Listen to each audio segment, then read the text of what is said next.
Sabi ko, yung shabs, every shabs user gonna turn violent at one point. No, they will commit crime, they will commit violence, they will commit aggression because it is in the pharmacological dynamics ng shabs. A simple reaction of the body to shabs. Walang free will dyan, mga olas.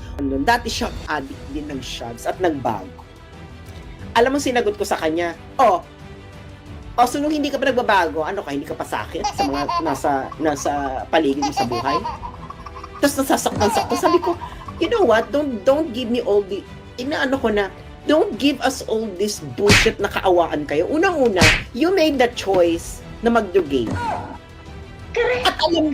At alam mo yung effect na yan. Okay?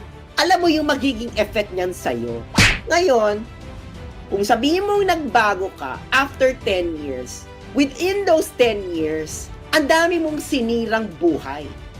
Ang dami mong sinirang buhay. I'm pretty sure naging violent ka at some point, nagnakaw ka sa pamilya mo or sa kapitbahay mo or whatever para may pantustos ka ng pang-shabs mo. Huwag mo sabihin hindi.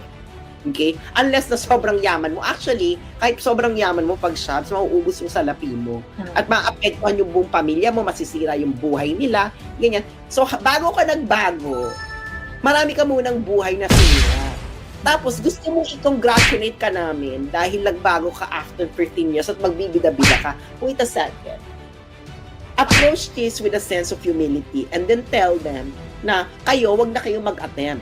Ngayon, good for you kung may magbabago, etc. But the reality of the situation is, within those 15 years, you have destroyed a lot of lives, darling. Correct. And kung makakita kayo ng pusher, itulak nyo na. Itulak sa kanila. Pakialam.